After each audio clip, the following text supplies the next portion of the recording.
அடுத்ததாக கழக அமைப்பு செயலாளர் எங்களுடைய அன்பிற்கினிய அண்ணன் RS பாரதி அவர்கள் சிறப்புரையாற்றுகிறார்.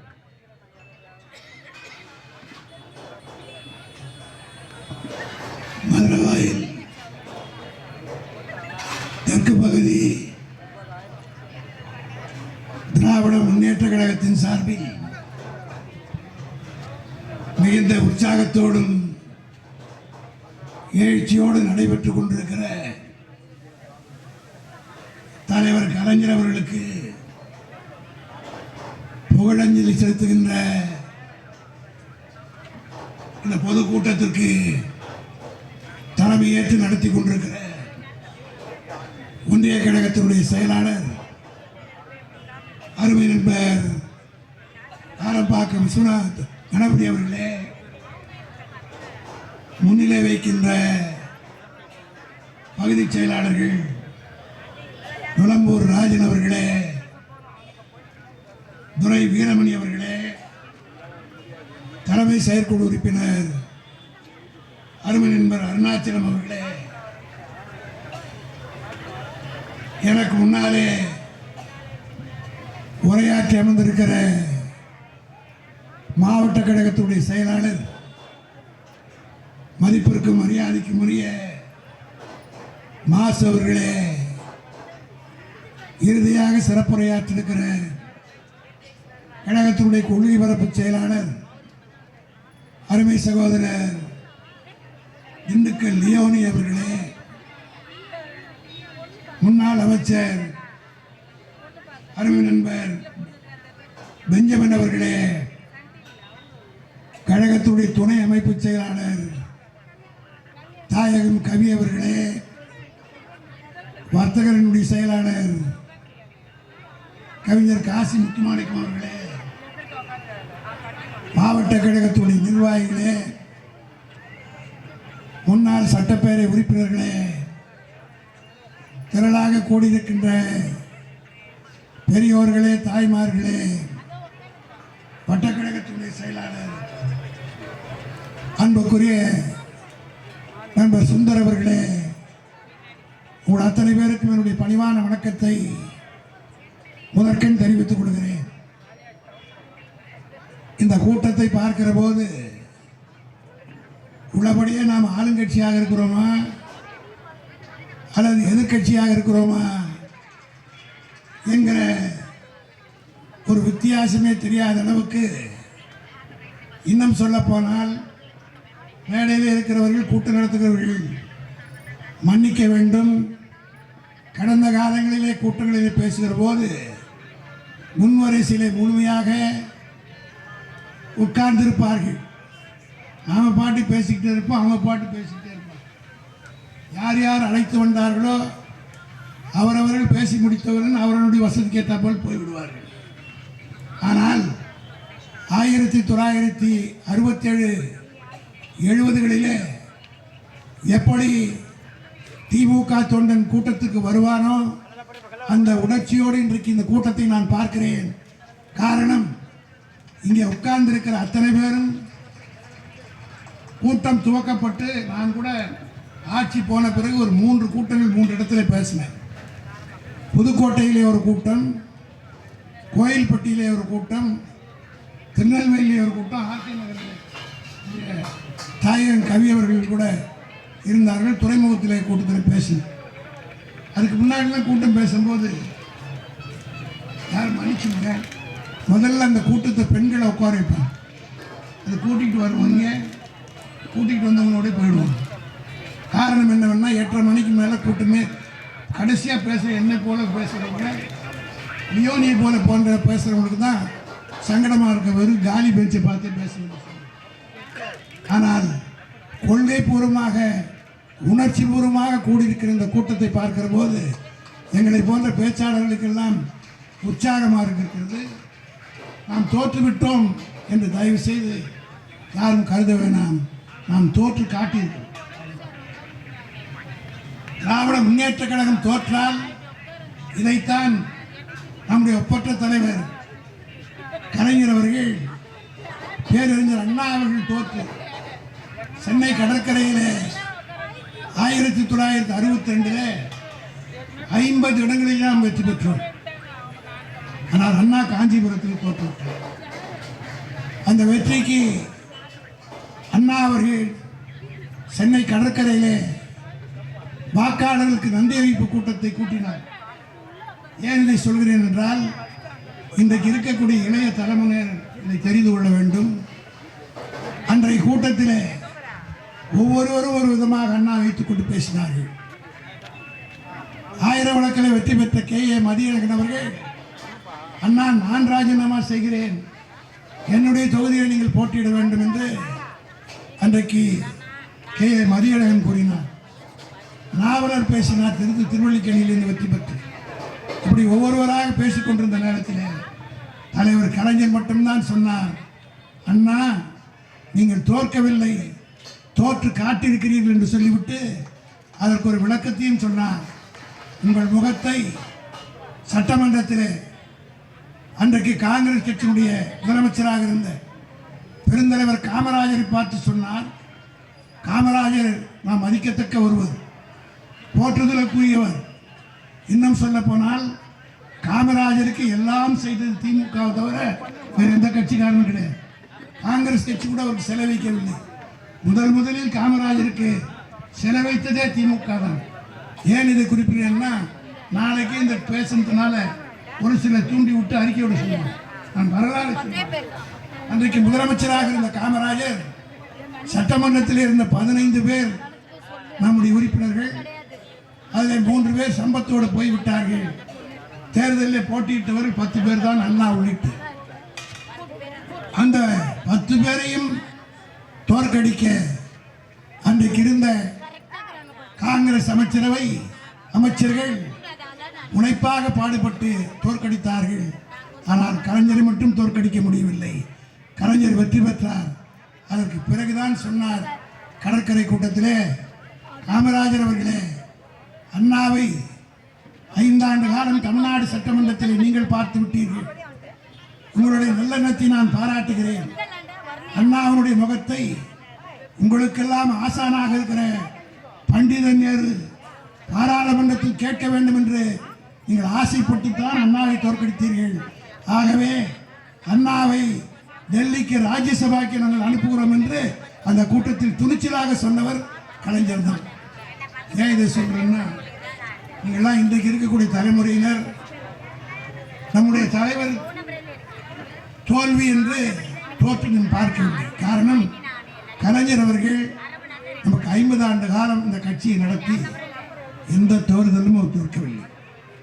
13 முறை அவர் வெற்றி பெற்று விட்டார். ஒரு தேர்தலையும் அவர் தோற்கவில்லை. ஒரே ஒருவர் வெற்றி பெற்றார் என்றாலும் அந்த ஒருவர் கலைஞராகத்தான் இருந்தார். ஆகவே 50 ஆண்டு காலம் கழகத்திலே இருக்கக்கூடிய தோழர்களுக்கு தலைவருடைய தோல்வி என்ற ஒன்று தெரியாத காரணத்தினால் இன்றைக்கு தமிழ்நாட்டிலே நம்முடைய தலைவர் அவருக்கு ஏற்பட்ட தோல்வியை தாங்கிக் கொள்ள முடியாமல் பல பேர் துவண்டு போனார்கள். அவர்களுக்கெல்லாம் இந்த பழைய வரலாறை சொல்கிறேன். இதுவரையிலே தமிழ்நாட்டினுடைய தலைவராக இருந்த தளபதி தான் வருங்காலத்தில் இந்தியாவுடைய தலையெழுத்தை நிர்ணயிக்கப் போகிற தலைவராக இன்றைக்கு உருவாகி கொண்டிருக்கிறார் என்பதை கழகத் தோழர்கள் மிகுந்த உற்சாகத்தோடு இன்றைக்கு நாம் பணியாற்றிட வேண்டும். நேற்றைய நேரம் இல்லாத காரணத்தினால் சுருக்கமாக சொல்கிறேன். நேற்றைய தினம் நம்முடைய தலைவர் தளபதி அவர்களை கலைஞர் அவர்கள் முதலமைச்சராக இருந்தபோது அவருக்கு செயலாளராக இருந்தவர் லட்சுமிகாந்தன் பாரதி IAS. அவர் நேற்றைய தினம் நம்முடைய தளபதி அவர்களை சந்திக்க வேண்டும் என்று இடத்தில் கேட்டு தளபதியை சந்திக்க வேண்டும் என்று விரும்பியுடன் நான் தலைவரிடத்தில் சொன்னேன். உடனே தலைவர் உடனடியாக அழைத்துவார்கள் என்று சொன்னார். காலையிலே அவருடைய இல்லத்தில் லட்சுமிகாந்தன் பாரதி அவர்கள் தளபதி சந்தித்தார். அவருக்கு வயது 100 வயதான அந்த IAS ஆஃபீஸர், மூத்த IAS ஆஃபீஸர். கலைஞர் CMR இன்னும் சொல்ல போனால் இந்த தமிழ்த்தாய் வாழ்த்து பாடுகிறோமே, இந்த தமிழ்த்தாய் வாழ்த்து பாடுவதற்கு மூல காரணமாக கலைஞருக்கு பக்கபலமாக இருந்து இதை சட்டபூர்வமாக கொண்டு வந்தவர் லட்சுமிகாந்தன் பாரதி என்கிற ஐஏஎஸ். ஆனால் இப்போ இருக்கிறவங்கெல்லாம் நேற்று என்ன தீர்மானம் போடுறாங்க, அது இயற்கையானே கலைஞர் சட்டசபையை கொண்டு வந்தவரே அவர் தான். அதற்கு உறுதுணையாக இருந்த அதிகாரி தான் லட்சுமிகாந்தன் பாரதி. தளபதியை சந்தித்து தன்னுடைய தூராத வயதிலே சொன்னார், 2001 திமுக தோற்ற பிறகு நான் அன்றைக்கு கலைஞரை சந்தித்தேன். சந்தித்த போது இப்படி ஆகிவிட்டதே, இவ்வளவு செய்தீர்களே. 96 இருந்து 2001 வரை இவ்வளவு சாதனை சாதித்தீர்களே, தோற்றுவிட்டீர்களே என்று சொன்னபோது தலைவர் மிகுந்த உற்சாகத்தோடு இடத்துல சொன்னார், அடுத்து தேர்தல் வருவது, அந்த தேர்தலில் வெற்றி பெறுவதற்கு இப்பொழுதுதான் இன்று முதல் நாங்கள் வாய்க்கால் வெட்டி கொண்டிருக்கிறோம். வாய்க்கால் வெட்டி விட்டால் தண்ணீர் தானாக வரும். ஆக 5 ஆண்டு காலம் கழித்து தண்ணீர் வரும். இந்த நாங்கள் வெட்டுகிற இந்த பாதையிலே வரும் என்று அன்றைக்கு கலைஞர் சொன்னார் என்பதை தளபதி இடத்தில் சொன்னார். அதையேத்தான் நான் இப்படி சொல்ல விரும்புகிறேன். இது ஒன்றும் இடையில ஒரு ஸ்டாப் கேப் அரேஞ்ச்மெண்ட். இதை பற்றி யாரும் கவலைப்பட வேண்டிய அவசியமே இல்லை. இதை விட பிரபாகர் ராஜா பேசுகிறார், வீட்டு வரியெல்லாம் ஏறி போச்சு. அதை பற்றி என்ன கவலை? ரொம்ப அக்கறையா பேசுறீங்க. இனிமேல் பட்டு தயவு செய்து வாயை மூடிக்கிட்டு சும்மா இருங்க. எதிகாரம்னா நமக்கு என்ன, ஓட்டு போட்டவன் தானே, அவனா பார்த்து ரோடுக்கு வந்து அவன் தலையில ஒரு மண் கண்ணை போட்டுனாதான் இந்த சமுதாயத்துக்கு புத்தி வரும். நீங்க அவன் கேட்காது யாராவது ஒருத்தர் இந்த மாதிரி ஏர் கண்டிஷன் பஸ் ஸ்டாப் கட்டினீங்க, எல்லாம் மிஷினுக்கு ஓட்டு போட்டு போறா கஞ்சாட்சியில் உட்காந்து. ஆக இனிமேல் பட்டாவது கட்சி வரலாறு, திமுக என்ன, பெரியார் என்ன, எப்படி 100 வருஷத்துக்கு முன்னாடி இந்த சமுதாயம் இருந்தது, எல்லாரும் இன்னைக்கு மேடையில் ஒன்றா உட்காரன்னா அதுக்கு யார் காரணம்? 100 அடி தூரத்தில் நின்னவனை உட்கார வச்சு உங்களுக்கு சீட்டு கொடுத்து உங்களுக்கு மரியாதை கொடுத்தது யாரு என்பதை சொல்லுங்க. அப்பதான் புத்தி வரும். காரணம் என்னவென்று கேட்டால், அவன் யார் என்று அவனுக்கு சொல்லாத காரணத்தினால் அவன் கேட்காதே நீங்க போய் குதவி. அது மாஸ்டர் இருப்பார் சைதாப்பேட்டை தொகுதியில அவர் செஞ்சாத மாதிரி யாரும் செய்வார். கலைஞரே முதலமைச்சர் இருந்தார், பெருமையா சொல்றார். அவர் கூட அங்க பெரிய ஹாஸ்பிட்டல் கொண்டு வர முடியல. ஏன்னா எங்க பக்கத்தில் இருக்கிற ஆலந்தூருக்குள்ள அது பெரிய வசதியா இருக்கும். அந்த ஹாஸ்பிட்டல் போய் வந்த நோயாளி அவர் சொந்தக்காரன் ஓட்டு போட்டு அவனுக்கெல்லாம் நல்ல சேவை வராது சொல்றேன். உயிர் காப்பது என்பது அவ்வளவு கஷ்டமான காரியம். எத்தனை பேர் உயிரை காத்திருப்பார், எத்தனை பேருக்கு உயிர் கொடுத்தேன். இங்கே கூட படித்தார், கேன்சர் இன்ஸ்டியூட் கொடுத்தேன், இதுக்கு கொடுத்தேன், இதெல்லாம் இனிமேல் வேணாம், கட்சிக்காரனு கொடுங்க, அது போடு கொடுத்ததெல்லாம் போதும். ஒரு 5 வருஷம் ரெஸ்ட் எடுப்போம். வீட்டு வரி 300 ரூபாய் கட்டுறவனுக்கு 10,000 வந்துருக்கு. இதே நம்ம ஆட்சியில் வந்திருந்தா கணபதி சும்மா இருந்திருப்பாரு, நேராக சிஎம் கிட்ட போவார், தெருவிலே நடமாட முடியும். இவர் காரில் தான் போறாரு, சும்மா நான் அவர்கிட்ட அங்கே வந்து தெருவிலே நடக்க முடியும். ஜனங்கள்லாம் புலின்னு பிடிச்சிருக்கு. இப்போ அந்த ஜனங்கள் அங்கே போச்சு. 300 ரூபாய் கட்டின வீட்டுக்கு 10,000 ரூபாய் போட்டிருக்காங்க. 150 ரூபாய் கரண்ட் பில்லு இந்த இடத்துல 1000 2000 வருது. இப்போதான் ஜனங்க கொஞ்சம் கொஞ்சமா மது கிணத்துல விழுந்த வண்டு எப்படி வெளியே வந்தோன்னு கொஞ்சம் அப்படியே தள்ளாடி வருதோ அது போல மக்கள் கொஞ்சம் கொஞ்சமா வெளியில வர்றான். இப்பதான் போன் பண்ணவே ஆரம்பிக்கிறான். சார் அங்க தண்ணி வரலையா, அதான் போட்டோம், லைட் எரியலையா, இன்னும் 2 ஃபியூஸை கொடுங்க. காரணம் என்னவென்று கேட்டால், இந்த சமுதாயத்துக்கும் இந்த நாட்டுக்கும் தளபதி செஞ்சதை போல 8,000 ரூபாய் வாங்கி மாட்டி போடுறீங்க.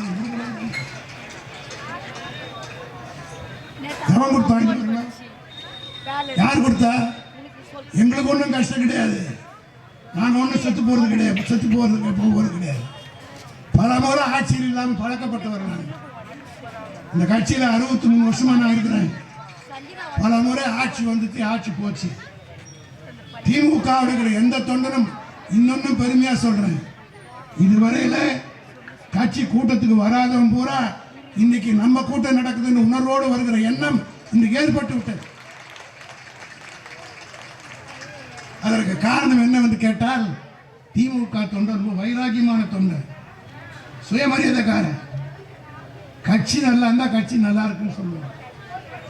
கட்சிக்கு சோதனை வந்து விட்டால் களத்தில் இறங்கி நிற்கக்கூடிய முதலாளாக நிற்கக்கூடியவன் திமுக தொண்டன் என்பதை, அதனால்தான் 76 வருஷம் அவர் இந்த கட்சியை எவனாலும் தொட்டு கூட பார்க்க முடியவில்லை. பண்டிதர் நேரு இந்த கட்சியை தடை பண்ண நினைத்தார். இப்போ அதெல்லாம் பேசணும். காங்கிரஸ் கூட்டத்தில் சேர்ந்து இழவெடுக்க எதுவுமே எமர்ஜென்சி பற்றியும் பேச முடியாது, விசாவையும் பற்றி பேச முடியாது. காரணம் தேவனா உட்காந்து பார்க்க முடியல. இப்போ ஃப்ரீயாகி போச்சு, எவனும் கிடையாது. எல்லாம் லீஸுக்கு எடுத்துன்னு போட்டான். சில பேர் நம்ம கூட ஜெயிச்சுட்டு வந்த கட்சி என்ன, பத்திரிகையாளர் கேட்டார், ஒரு பிரஸ்கார் கேட்டார், கூட கூட்டணியில் இருக்கிறவங்களாம் போயிட்டாங்க. ஆமாங்க, லீஸுக்கு எடுத்துட்டு போய்க்கிறாங்க. அது 11 மாதம் லீஸா, 22 மாதம் லீஸா. ஆக லீஸுக்கு எடுக்கிறவங்க வேற, ஓனர்ஷிப் வேற. ஓனர் நாங்கள் தான், லீஸ் அவங்ககிட்ட இருக்கு.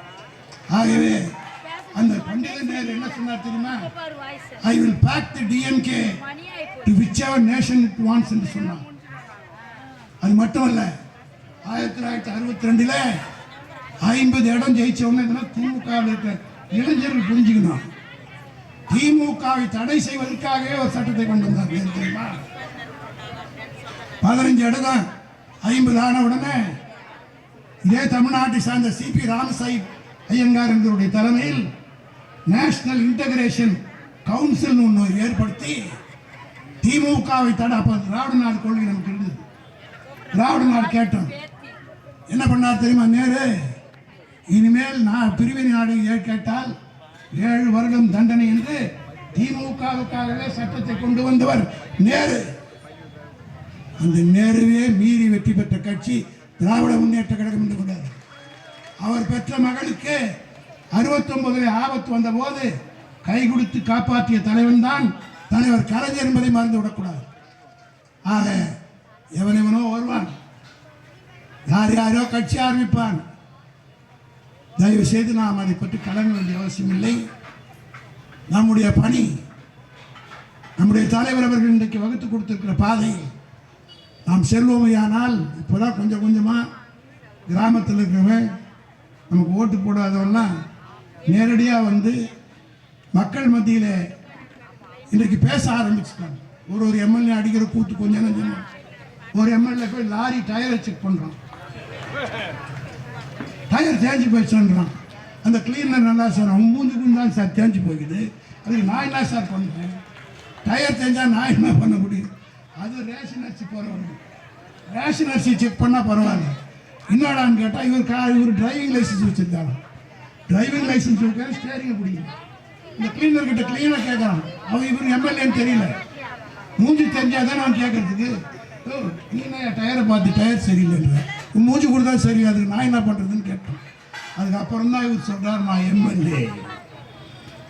ஆக சட்டமன்றத்தில் மந்திரிகள் உட்காந்து தமிழும் பேச தெரியல, இங்கிலீஷும் பேச தெரியல, எவன் என்ன பாஷையில் பேசுகிறான்னு தெரியல, கூத்தடிக்கிறாங்க ஒரு மந்திரியும்.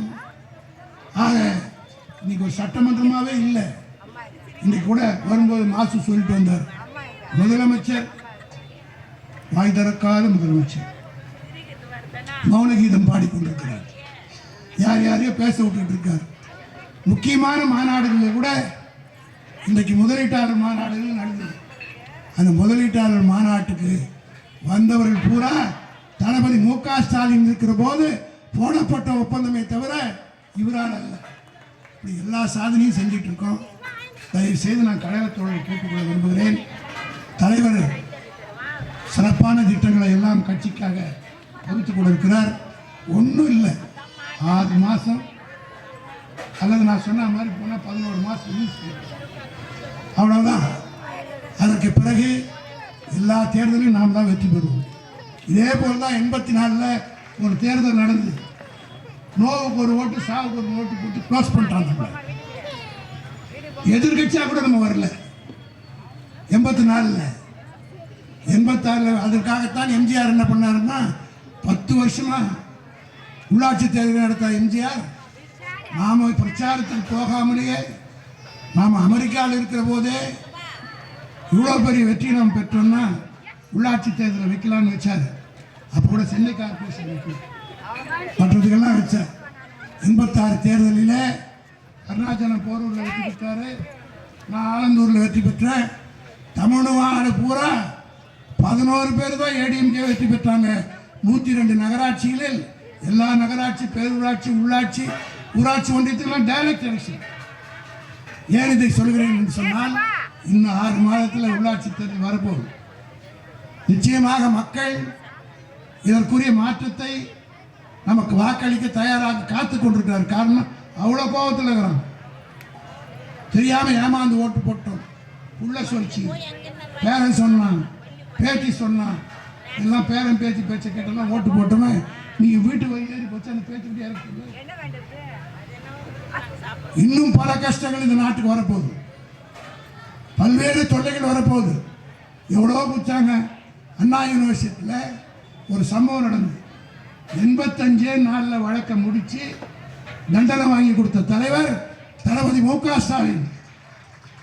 இன்னைக்கு இவங்க ஆட்சியில் இவங்க வந்து 100 நாள் ஆகுது. ஸ்ரீவைகுண்டத்துக்கு பக்கத்தில் சம்பவம் நடந்து ஏறத்தாழ 80-90 நாள் ஆகுது. இன்னும் எஃப்ஐஆரே போடல, இன்னும் கேஸே ஆரம்பிக்கல. ஆனால் எங்கள் தலைவர் 85 நாள்லேயே வழக்கை முடித்து தண்டனை வாங்கி கொடுத்த, லைஃப் தண்டனை வாங்கி கொடுத்த தலைவர் தளபதி. இப்படி எல்லாத்தையும் செஞ்சோம். ஆனால் மக்கள் உணர்வார்கள். கழகத்தோட தெம்பாருங்க, எந்த விதமான கவலை இல்லை. மீண்டும் நாம் வருவோம். தலைவர் அதற்குரிய கலைஞர் அவர்கள் காட்டிய வழியில் இந்த கட்சியை தளபதி நடத்தி கொண்டிருக்கிறார். அவருக்கு உறுதுணையாக நாம் எல்லாம் இருப்போம் என்ற உறுதிமொழியை இந்த நினைவு நாள் எடுத்துக்கொள்வோம் என்று சொல்லி என் உரையை நிறைவு செய்கிறேன். நன்றி.